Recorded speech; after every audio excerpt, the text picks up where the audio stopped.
I'm Russell Lord, curator of prints, drawings, and photographs at the New Orleans Museum of Art, greeting you from a very chilly 72-degree day in New Orleans.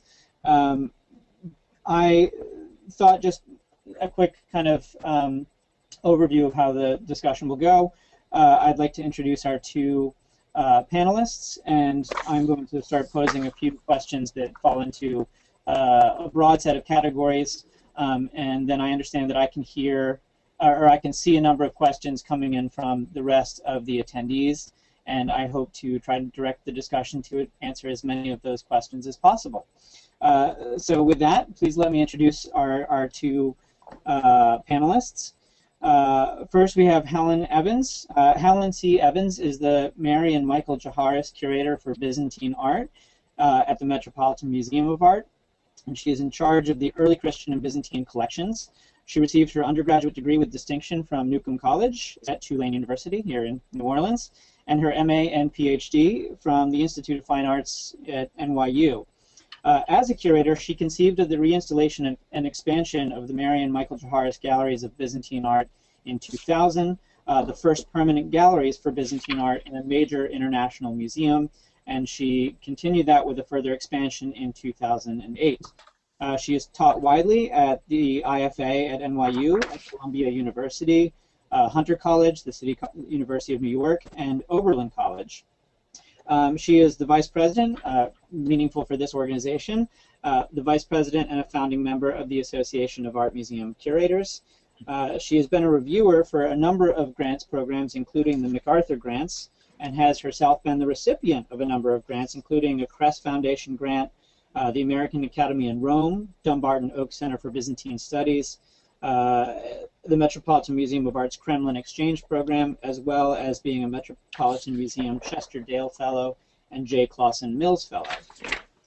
And then we have Nick Honeysett, who is the CEO of the Balboa Park Online Collaborative, a technology nonprofit consultancy that provides support, development, and strategy for the museums in Balboa Park in San Diego and beyond.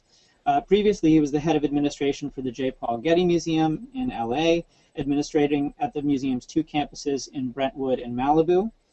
Formerly, he led the Getty's web group, and before moving to Los Angeles, he was the head of production at COGAP. I hope I'm pronouncing that correctly. COGAP? Close enough. A UK-based consultancy specializing in interactive and online multimedia for the cultural sector in Europe and the USA. He currently sits on the boards of the AAM and the Museum Computer Network and teaches a course on the culture and management of museum technology through Johns Hopkins' Museum Studies Master's Program. So welcome, Nick and Helen. Thank you for being here today. I'll move right into it. When we started thinking about this webinar, I started thinking about a broad set of issues, some of which have been with us for a long time and some of which are new and perhaps brought on by changes in the field that relate to curatorial and ethical conduct. So I'll jump in with one category, accessions. So this is something that, of course, is more complicated depending upon which field you work in, but I would like to hear from both of you. Perhaps, Helen, you could go first, about any kind of tough ethical situations that you have found yourself in as a result of an acquisition that you wanted to pursue for a museum collection. Well, since I deal with works that are basically antiquities, the issues that I find most difficult are proving provenance. You're often told by people that something is very old and it belonged to their family, or something that's really quite difficult to prove. And sometimes those are very genuine, and sometimes they're, of course, created by the dealer to move the work forward. So it's negotiating how to be certain that what you are acquiring fits within a true enough story that if somebody were to find out about other information in a decade or a year, that you would be able to say, but we did do all the research that was reasonable and viable and doable at that time. You can't really go beyond that, but there are pieces that I really want. I can't go after because I just cannot get enough provenance to be comfortable with it. Right. Same question for you, Nick? Well, I think everybody listening to this will be aware of the issues and troubles that the Getty went through recently, and continue to do so, as do many other institutions. You know, particularly if you're collecting in an area where this kind of stuff is problematic. And I think, you know, it's, as Helen said, there is some. There are some core things that you can do to do your due diligence around, you know, an accession of a work. But you know, there's a great, if you've read Malcolm Gladwell's Blink, and you know that starts off, I think the first paragraph starts off with, you know, the acquisition of a fake, potentially. And I think, you know, I would certainly encourage, you know, young curators coming into the field that there is, as much as you can do research, there is some gut reaction here, and I would encourage emerging professionals to listen to their gut. When you know, sometimes you can be in a relationship, you can be talking with gallery owners and dealers, and if something doesn't feel right, you know, it's worth investigating and paying attention and listening to your gut. Right. Well, that kind of segues nicely into another issue, which is the relationships that, as a curator, you necessarily develop with gallery owners and people in the sales and commercial world of art.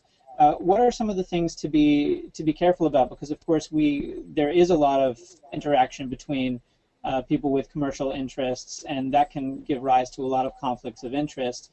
What should some emerging or mid-career curators be thinking about as they're developing relationships with gallery owners? I mean, you really do have to establish trust, and I think what you've got to think of is, you know, dealers are trying to sell you something, and you know, you have to hope that they have your best interests at heart. That may or may not be the case. I mean, if there are long-established relationships with dealers and gallery owners, then, you know, it's probably, you know, they're looking for a long-term relationship, so they're clearly operating in best, hopefully the best ethical manner. But I think, you know, certainly young curators coming into this world can get. You know, the gallery owners and dealers will, you know, take you out to lunch, will wine and dine you, will want to put you up in hotels. You know, they are looking to make a sale, and they are using the techniques that salesmen use to sell you something. So you really have to be very careful when you're engaging with these types of folks. Like I said, most of them totally genuine, but you want to be careful that you don't get you know, wide-eyed over the attention that you're getting and lavished upon into making, establishing a deal that you may actually learn to live to regret. Right. It's tough. And I think one of the things you also have to realize is even a dealer who's trying to be really good to you may himself or herself not realize that they're selling you a fake or a piece without provenance. That it is, as Nick is saying, they want us to buy, and they're going to tell the story the best way they can. And I have a dealer whom I adore and whom I have a very good relationship with, and I've just learned whatever he tells me about provenance the first time, you have to go back and pin him down, because if you take the sentence he tells you and you parse it in good grammar, he almost invariably has told you that he's not saying anything, but it sounds so convincing. You do need a relationship, and you do need ones that you can trust, but they also need to earn a living, and if they feel like they can move just a little bit outside of your ethics, our lawyers always tell us, and I just think it's a great statement, think about what you're doing and how it would look on the first page of your newspaper. Right, that's an excellent kind of test there.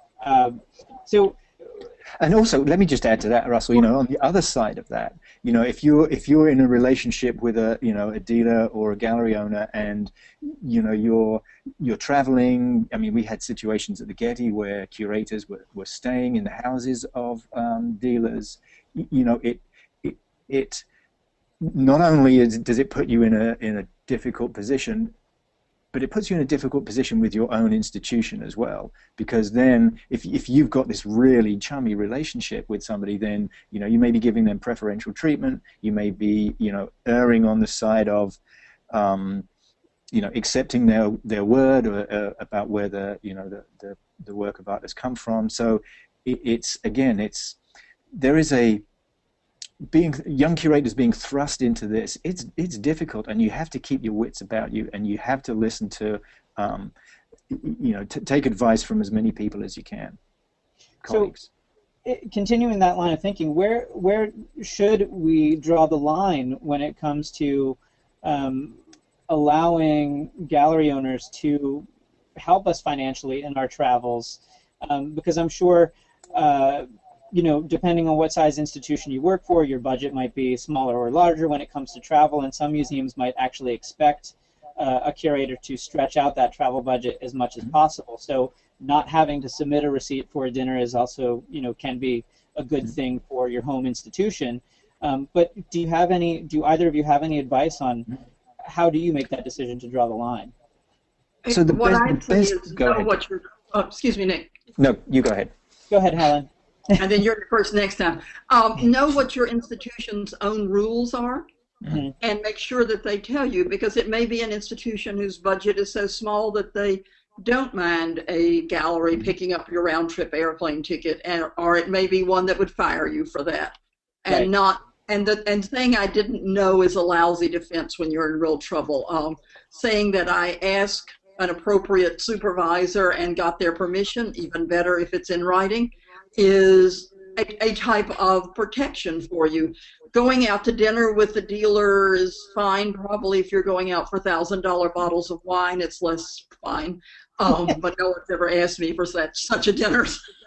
Usually I get lunches. But I think more than anything else, particularly if you're junior, it's knowing what your institution approves of, and then doing as much of that as you are personally comfortable with, which always gets back to Nick's point that if you feel uncomfortable, there's probably a reason for it.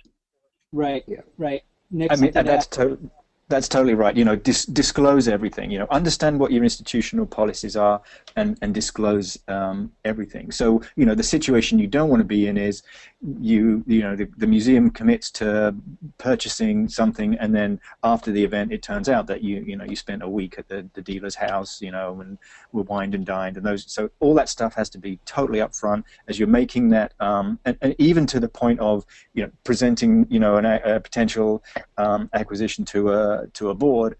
Disclose that stuff. Say this is, particularly if it's a new dealer that you're working with, or a new gallery. Disclose exactly what the relationship is. You don't want to be after the event trawling through emails, trying to justify some type of situation. So open. We live in the open world. Just be open about the entire relationship. But you're right. It's totally fine to go out for dinner with a dealer, and maybe take advantage of other things. But the larger the price tag on those things that you're taking advantage of, the worse it is. Right. So again, thinking both of you have worked in fairly large institutions with very robust art cultures around them in the cities, and I imagine that means you have, in many cases, a variety of funding sources at your disposal. So it may be possible that conflicts of interest don't arise in your institutions, but in smaller places, I've heard from colleagues, especially if you're working in kind of a one museum town with one major gallery, that sometimes the lines are often much more blurred, and gallery owners can also be artists, and artists can be donors. And so what are some of the problems, or are there any problems with having somebody who is a gallery owner financially support an exhibition at an art museum, if they may or may not represent the artist that they're supporting an exhibition of at the museum? And Nick, why don't you start off on this one? Yeah, that's that's where it gets really grey, and I think you have to accept that there are situations where you are going to have someone who may be having multiple relationships with an organization, and the smaller the organization, the more problematic it is, because if it's a larger organization, those multiple relationships are probably in different departments. So if they're a donor, they're going to be working with the development department. If they're if they have works for sale, they're going to be working with the curatorial department, for example. So you can, and that's a good place to be, where you've got separate relationships depending on the nature of the business or the interaction. And that does become very difficult for small institutions, where you've got multiple relationships through the same individual. And the trick really is to try and operate as best you can by sectioning those things up and keeping them as separate as you can. But also, as I said before, disclosure, being open. Ignorance is never a defense in any of this kind of stuff. So never get yourself into a situation where you're being leveraged for one, if you multiple relationships, one relationship is trying to leverage, they're trying to leverage you to make a decision on another relationship, because that's really sticky. Right. Helen? I don't think the size of the institution actually makes much difference. You're always going to have, as Nick is saying, it's this huge gray area. Does the gallery owner help fund the exhibition? Almost everywhere now is allowing that. And 20 years ago, it was front page articles in the New York Times opposing it. And if you've got a gallery owner who's also a collector, do you borrow from them? At the Met, we attempt to get you to guarantee that you won't sell something you've lent us within a certain number of years, so that we're not just a place to advertise what you have for sale. But you can't actually go after a collector who has just lent you a Picasso and say, you told us you wouldn't sell it for 2 years. It's not going to carry you anywhere. It's really making sure that you feel that what you are doing has some logical and reasonable explanation that you would not mind seeing written down. And again, making sure that your institution says, yes, gallery owners can help support us. Yes, we are a small city, and that's the only place we can go to for support, or everybody who will support us also supports them. It's probably best not to find yourself writing for the gallery. That moves you into a whole nother level of connection. But Maastricht just occurred, and half the museum curators in the world were there with their major collectors, advising them on what to buy or showing what they would like to buy if that collector would help pay for it. Right. So continuing with accessions, there's a question that's come in about how to address ethical concerns with collections committee members, where there may be a perceived conflict of interest within the institution. For example, if members of the accessions or collecting committee are auction house owners or dealers, if there's a piece, for example, that you want to acquire and it goes through an auction house or a gallery that owns the piece, should the curator try to push to have those members on the board or committee abstain from voting on the work? What should be the right relationship, and how do you bring that up? Because obviously it's tricky depending on what your own relationship is with the board member. I think you. Oh, sorry, Helen, go ahead and start on this one. That would seem to me to be something that your director, CEO, president should have a policy for, that if you are on the acquisitions committee and you are also selling the work or in other ways closely involved in it, I think you would recuse yourself from being a voting member. I don't know if that would stop you from saying I really like it, but I don't see that you can be a dealer urging somebody to buy something and voting for it without looking like you're going to look really bad on the front page of a newspaper. Right. Nick? Yeah, that can be tough, because if the director has these chummy relationships with this committee, then it may be tough. But as a curator going in, pitching a potential acquisition, needs to be informed about who's on that committee, and I would say needs to have a conversation with senior leadership or the director, if possible, about potential conflicts of interest. But rightly, those people should recuse themselves from any from weighing in on that discussion. Again, they may like it, but they should not be part of their situation. And I think, you know, the challenge is and I wonder if the question has come in from somebody who's in that situation and facing a committee where they know there are some self-interest. I would be really concerned about other potential ethical situations in that institution. Right. So I mean, basically, as with other things, it's really just best to get something in writing from the institution and maybe use these situations as an opportunity to create that policy line.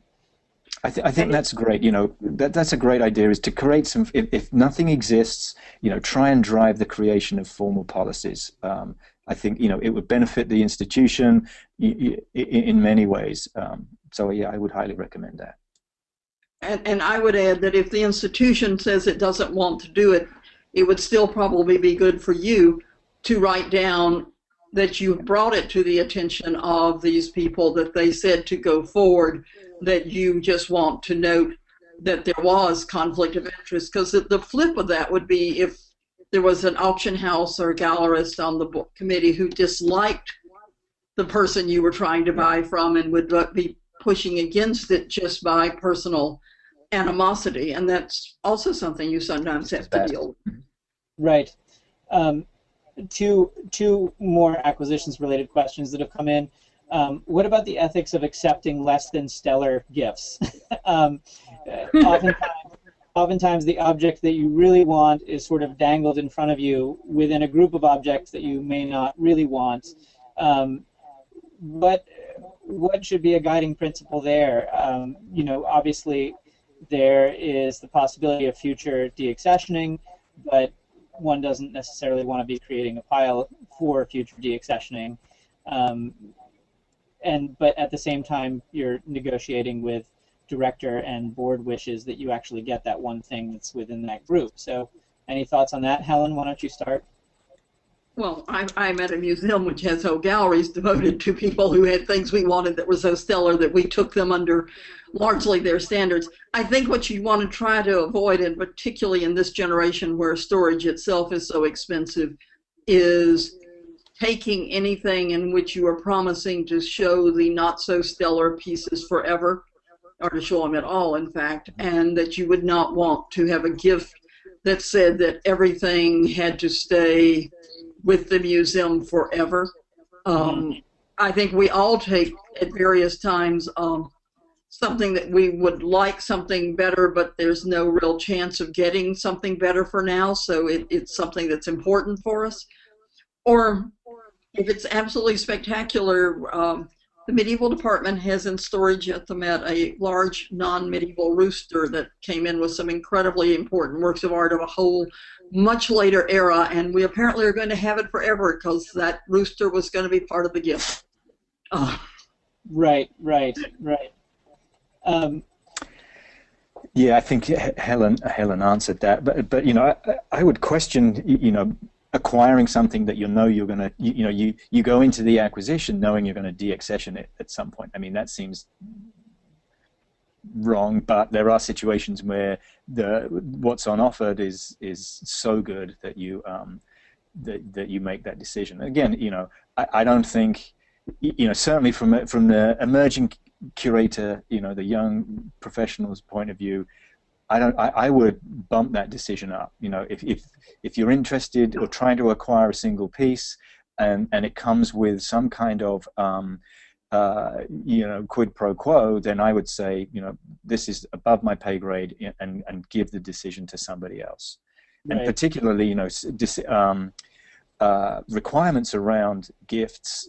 I mean, at the Getty, we had an instance of a gift collection that had some very stringent requirements around its display in its entirety, and and still continues to be a significant drain on resources to support that initial requirement around the gift.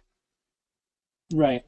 Well, something else that has kind of become an issue that I've had some experience with is kind of tax incentive packages that are put together by gallery owners and sold to individuals who then donate them to museums. What is the, I guess, what are the repercussions of a museum being implicit in that kind of a transaction? I mean, oftentimes they can be, again, this is a perfect example of that kind of getting a lot of what you might not really be interested in, but getting 5 things that are really great and belong in the museum, but you're not going to get any of those things if you don't do it. We may all know what's going on behind the scenes, but to what degree is the museum responsible for participating in that kind of cycle? And Nick, why don't you start off on that? Well, when you started talking about tax incentives, it reminded me, if either of you or anybody watching this webinar have read Chasing Aphrodite. I mean, there was a point in the Getty's history where, and you know, it was always interesting to me until I actually read Chasing Aphrodite. When you wander around the villa and you see donations from movie stars.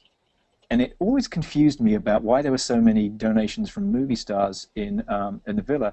And then, having read Chasing Aphrodite, I understand the dealings that were going on, where dealers would sell, you know, movie stars works of art, which would then get, you know, sold to the Getty for a hugely inflamed price, and then they would claim the tax credit on that. I'm not entirely sure where I'm going there with that. Only to say, if you're listening to this webinar and you haven't read Chasing Aphrodite, you might want to give it a read. To say that now the Getty is, I mean, all that is gone and done with, and you know, the Getty made a significant investment in trying to redress all those issues, and ended up giving, you know, repatriating a huge amount of its collection, has been you know, talked about and published in the press. Helen, thoughts to add? You've just got to make sure that the pieces you want that are good are so incredibly spectacularly good that the rest is worth it. And in terms of taxes, you ought to be really aware that the U.S. government has committees in all sorts of different areas of the arts. And so if you, as a collector, suddenly claim a huge tax deduction, they're going to check it. And if you have accepted things at outrageous values, it can become a huge problem. It isn't like it was maybe in the 70s or somewhere long before I ever knew about it, where you could say I bought it for $1 and it's now worth $50,000 and nobody would pay any attention to it. It's really checked on very intensely. So you would need to be able to say, here's why I thought that was worth $10, because otherwise you're going to be the one that's under the wheels. You're supposed to be the one that can value it. Right, right. So another question along similar lines, what about those donors who are also artists, either professionally or as kind of in a kind of amateur way, and would love to be in the museum collection? The person who asked this pointed out that, Helen, you may not have that issue working with the work that you do, but any thoughts on that?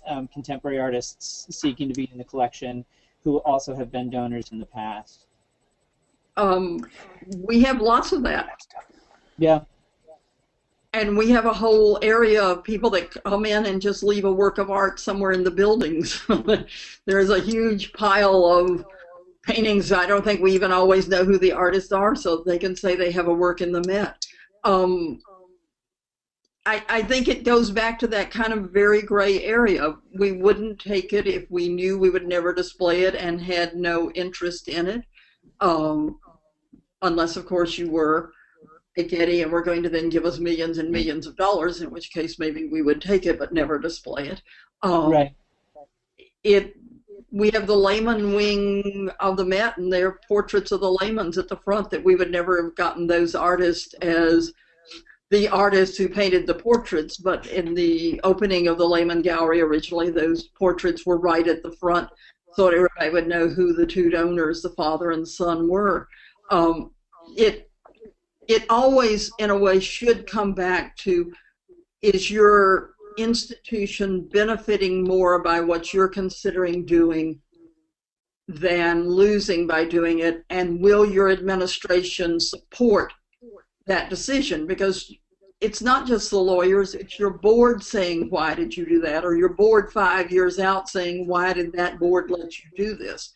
And Right. we've all seen curators caught up with real problems and things that were acceptable at their institution at the time it was done. Right. You just have to think, where is the tide headed on things like provenance, or letting your best friend sell you their favorite painting at a ridiculous price. There's a lot more scrutiny around all of this right now. Sorry, Russell, I cut you off. Oh, no, go ahead. Go ahead. Yeah, I mean, a lot more scrutiny around this. I mean, and I think, particularly, I think, a donor artist, that's the moment they find out whether their art is really good or not. Because it's, how do you, there's a difficult conversation to have with somebody. There's a potential for money if you display, a work of art that you may not think is particularly good. So, you've got to be clear, and as up front in those initial conversations with a donor about, this is two separate things, which is why, my point about larger institutions having different people to deal with when these situations comes up does make it an easier conversation to have. So it's not a one-on-one, it may be a three-way conversation. But it's tough. I mean, there are some, some pat answers, we don't collect in that area, or we already have, stuff in that area, but the bottom line is the artist finds out whether his stuff is any good or not, or her stuff. Right. This is something that I've had a lot of experience with too. I think especially in New Orleans, where there are a lot of artists. I mean, this is a very kind of culture-heavy community, and I guess I'm guessing that one of the reasons the panelist or the attendee asked this question is because, of course, it's very difficult to have that conversation with a donor or board member and say, well, this work isn't really up to the standards of this museum. But in my own experience, I found that very few people, if you're very careful about how you phrase it, very few people are offended or will no longer have anything to do with the institution. It's usually not kind of an abrupt break.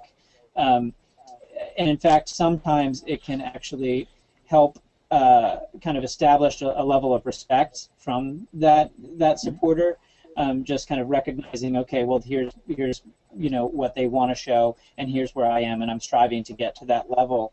The one thing that I do is always try to make sure that I am available. I mean, this is something that I do for the public anyway, as much as possible, is just kind of privately review a portfolio of an artist's work, and that's something that I think the donors or trustees always have even more access to.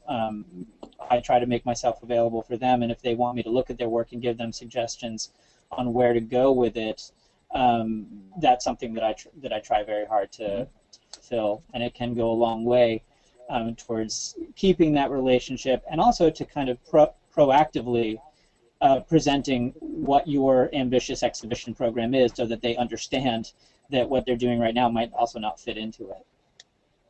Mm-hmm. That's good advice. Then we had another question.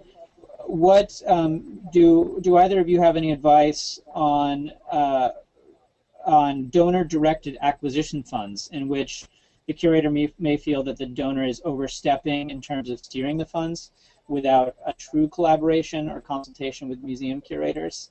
And I imagine that depending on your relationship with the museum director, that can get complicated too. If somebody really wants to buy something for you, but you're not particularly interested in it, and they've had a conversation with your director about it already, and so you're sort of feeling that top-down approach, how do you navigate that triangle? Helen, do you want to take that one? Well, I think up an answer. I think the first answer is very carefully.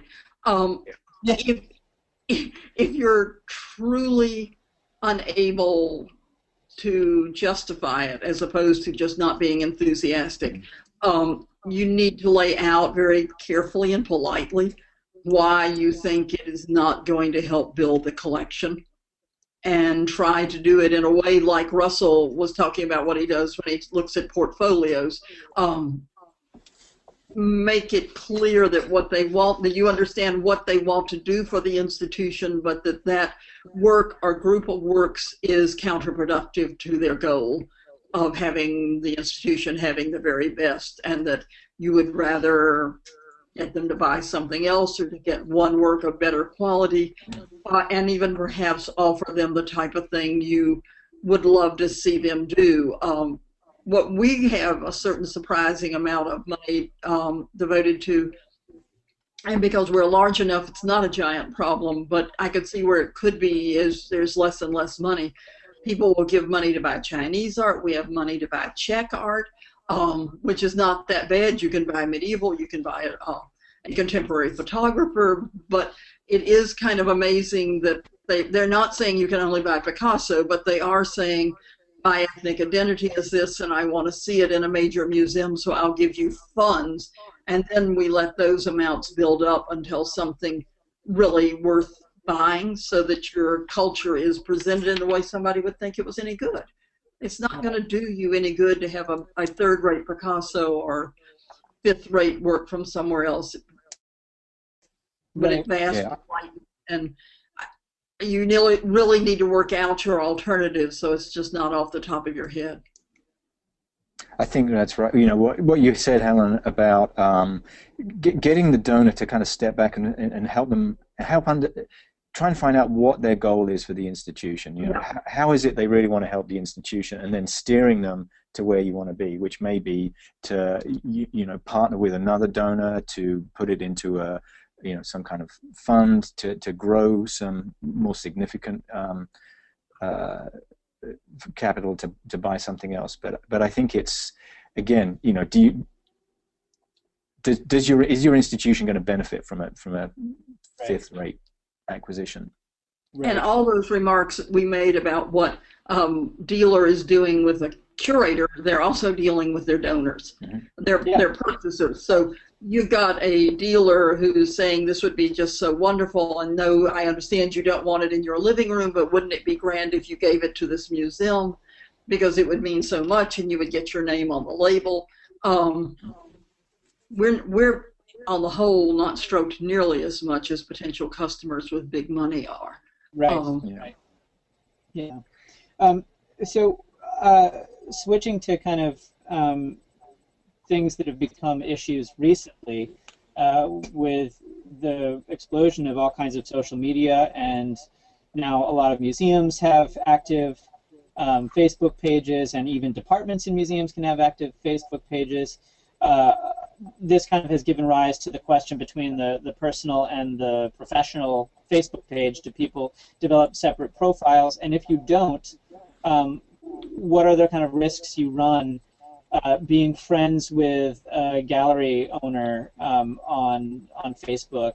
And I'll give you one particular example that I've sort of seen happen quite a bit. Curators will go to an exhibition, they'll take photographs there, or they'll be photographed there, and then they will be tagged in that photograph. Is being seen and spotted at a commercial exhibition a conflict of interest? I don't think so. That seems like, it's a public, it or maybe invite only, but it's a public space. And I think, being, you certainly, you want to be sure you're not put in any kind of compromising situation where it might look like there's more of a special relationship between you and the gallery owner. But particularly if there's 100 or 200 people there and you're just among the crowd, I mean, the owner could potentially spin it that you were in some way endorsing the exhibition, for example, or the show. I mean, but that seems a little tenuous. Uh-huh. I mean, I think that, I mean, obviously it's a problem if you said something like, you've got to go see this commercial exhibition. That's almost, yeah. That's promotion. Yeah, yeah. And the other part of that is you need to realize that any work of art that you bring them to consider buying, even if you return it, the dealer's going to go around saying that was in X museum, their curator liked it enough to consider buying, and that's a variation of the photograph. And you can't do anything about that. There are things you need to bring in to see whether you think that they've been heavily restored or overpainted or anything else. You can't just not bring them into your institution. And walking, I know at one end of purity people won't even go into galleries because then the owner can say, well, so-and-so came into our gallery, they like our things. But that cuts you off from not having any idea of what's available. And if you're, particularly if you're doing contemporary, how can you possibly not be going to the gallery and the artist studios? Right, and being photographed there because you're photographed everywhere now. Yeah, that's right. Helen, have you had requests for authentication of things, and how do you deal with that? The Metropolitan Museum of Art has an official policy that I and all curators on the staff are to identify anything you ask us about. We are not to give you a value, which usually means that the person then asks, oh, I'm not selling it, but what should I insure it for, as if that would be a different thing from value.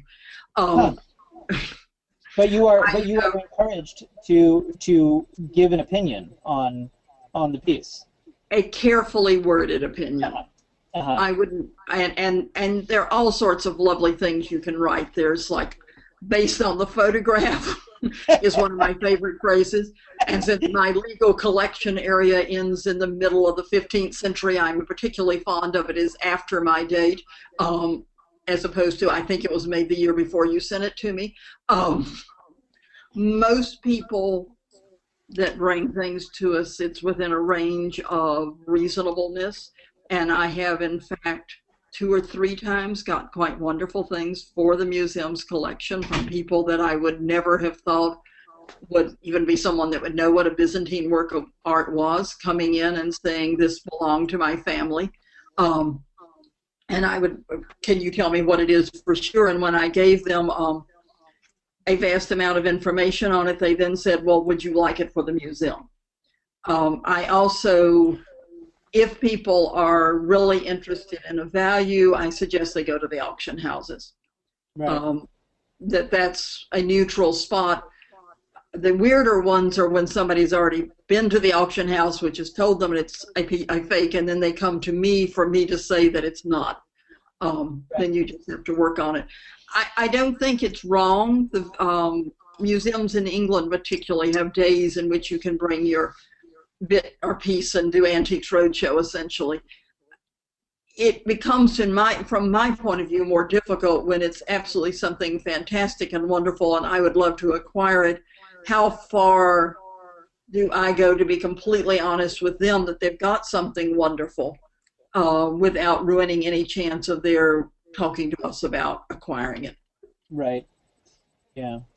I think I'll just jump in here for a second. I also know that at my museum we have a policy of when people have been to the auction house and they do want to get an appraisal and they ask us to recommend an appraiser, our policy is to send them a link to the Association of Appraisers website rather than recommend a specific one to avoid that conflict of interest, because here in New Orleans there are 2. So we're going to be recommending one or the other if they're looking for a local source, and because we don't want to be seen as endorsing one. So again, that's our policy at the museum. I would encourage other curators to check with what their policy is. If somebody says, well, what gallery should I take this to, or what auction house should I take this to? Nick, you were going to say something? I was just going to say, institutions need a policy that all curators can fall back on and just say, we don't, either we will do some kind of, certainly not going to give you a price on it, but may do some kind of authentication of the artist or the creator. But again, I would strongly encourage any young curator never to give somebody a price on a work of art. Just don't do it. Just say no. Right. What about exhibiting private collections in the museum? All museums seem to be changing policies on this, or developing policies on this. What are some of the conflicts that can arise there? Again, I mean, you're endorsing. Do you want your institution to endorse that collection? That's basically what it comes down to. The Met has gone from we don't do it to we do it, but when we do it, we are and we are, at least in theory, not doing it unless the collection is a promised gift to the museum, which we are excited over inquiring, or that there will be specific gifts of a great deal of value that are key pieces in it, but it remains a very active debate, and it always in a way comes back to, are you doing something that is important enough to put something else on a back burner? In a very odd sideline of that, for many, many years we have taken great impressionist paintings from large and wonderful homes on Fifth Avenue and Park Avenue every summer based on the era in which everybody left the city, and we covered the insurance for the summer, and we fight over that every once in a while. There's a chance to see a Gauguin that no one ever gets to see during the summer at the Met outweigh the fact that we're giving these people a free ride on their insurance. So I would say a great Gauguin, yes. A not so good one that's just being nice, it better be an incredibly important trustee. Right. Yeah. Right. Yeah. Does it benefit the institution? I mean, that's ultimately. And does it benefit the institution in a way that the institution will back you if somebody challenges on it? Because just saying, gee, I thought it would help my institution is not. It's like not saying I don't know the rules. That just doesn't look good anymore in a courtroom.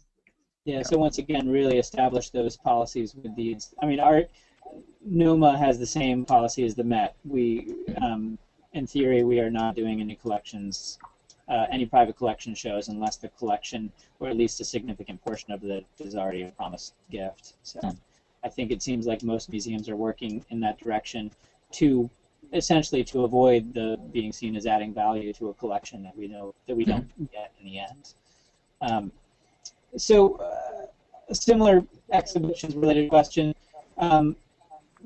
exhibiting posthumous work in the museum setting. Where I was part of a very interesting panel last week surrounding an exhibition of Degas' prints, a lot of which were from the canceled plates that Degas himself sold to Ambroise Vollard with the assumption that I think he would print from them. But it brings up an interesting question. Is this a case? Is this something that Helen, does the have a policy no posthumous work in the museum, or is it a case-by-case basis? We have a lot of posthumous Rodin. Right. That's a very, very determined trustee. I don't think we rush to the forefront saying that, but you're in photography, and that's where it's just such a huge issue right now. There have been these major shows of wonderful works that the photographer themselves may never have actually sorted the negatives and made decisions about them. So we're actually saying we know what the photographer would have picked. We know what size they would have had them printed at. It is an incredibly gray area. For antiquities, I think the closest equivalent is how much of the original has to be there before all of the bits and pieces that were added later become too relevant to make it really a work of a certain point in time, and we argue over that all the time. Right. Yeah, I mean, just to respond to the photography portion of that question, I have begun very seriously evaluating each of these situations on a case-by-case basis because it is very, very different. Sometimes the photographer leaves behind written word saying that I don't really care who selects which negatives to print because I made all the negatives and that's enough for them. And then there are situations like with Vivian Meyer, this, who is now the subject of an Academy Award documentary, where we're still, I think evidence is still emerging, but we're unclear as to whether she ever wanted the works to be seen. So then there becomes a kind of ethical, there's a push and pull between the ethics of it and between, I think, our desire as curators and museum professionals to provide information to the public. There may be great information about Chicago in the 1950s and 60s in those thousands and thousands of negatives, but is it right to produce those negatives and make the print from those negatives if there never was any clear imperative to do so from the photographer herself? So I think we're really kind of trying to figure all these things out. I mean, my recommendation would be it's fine to do that as long as you tell people that's what you're doing. As long as you don't try and present what you're presenting as originally by the photographer if it isn't. So I think it's about integrity and honesty and openness. Just tell. Don't try and hide it. I'm sure people would value seeing those posthumous works. Right. Yeah. Well, let's see. We're sort of coming to a close. I'm looking to see if there's any final questions that we didn't answer yet. It looks like we got to all of the questions from the participants. Did either of you have anything to add? We have about 3 or 4 more minutes to go on. Are there any particular issues that you have always found personally very interesting and have kind of pursued or had to learn on your own in the beginning of your careers? I think there are definitely changing ethics coming in from younger, the younger generation. I think there are, if you see, particularly youth, the internet just makes available all this stuff, and many, certainly emerging professionals have a different perspective on whether you can use, intellectual property, for example, because I think it's a massive area in museums, and we didn't get to talk about publications and those kinds of things, which again can be a potentially gray area. But I do get the sense that people, and I'm not saying that ethics are going to hell in a handbasket, but I think there's just different, the growing up with the internet and the openness that has brought with it does give younger individuals a different sense of where the line on ethics might be, particularly in reuse of something. Right. Helen? And the other part of that is a change that a generation ago you became an academic in a university, you became a museum curator, you became a dealer, and you didn't move across those boundaries very often. And now those boundaries are becoming almost invisible and certainly very, very fluid. So you may be a dealer one year and be at a major institution as a curator a few years later, or in between having taught somewhere. I think actually that's a very good thing, but we aren't quite clear what rules to apply. And so you had asked about something for us, and one thing we didn't get to was taking part in outside publications. Right. I think that's a really important thing at my institution. Is the type of work, except for galleries, that the institution encourages for encouraging recognition of the intellectual quality of the staff. And so we are encouraged to publish elsewhere, but as anybody who writes knows, most of those publications cost you money getting the photographs. I think teaching and doing that type of thing is extremely good, and you do need to find out whether yours is one of the institutions that says if they're paying you, we're going to dock your salary, or if they're paying you and you can do it largely on weekends, that's fine with us. Mm-hmm. But as a larger entity, I think it's an extremely desirable thing to do. Not writing entries for catalogs of dealers or auction houses, which will get you fired under the rules. Right. Yeah, I heard from one colleague who works at a very small institution and had some other job opportunities, and the institution that they worked for, and kind of did as much as they could for their salary to keep them there, but also just encouraged them to help them find time to write outside things and get paid for them, because it was a way that they could ensure that person would stay with them and also have those opportunities. So I'm sure it's a case-by-case basis. Yeah. For me personally, I'm a product of the situation that you just described, Helen. I worked as a photography dealer for two gallery owners, and then immediately after that was a curatorial fellow at the Met in the photographs department. So it has, I think, actually that has given me a pretty unique perspective, and I think it's actually made me in some ways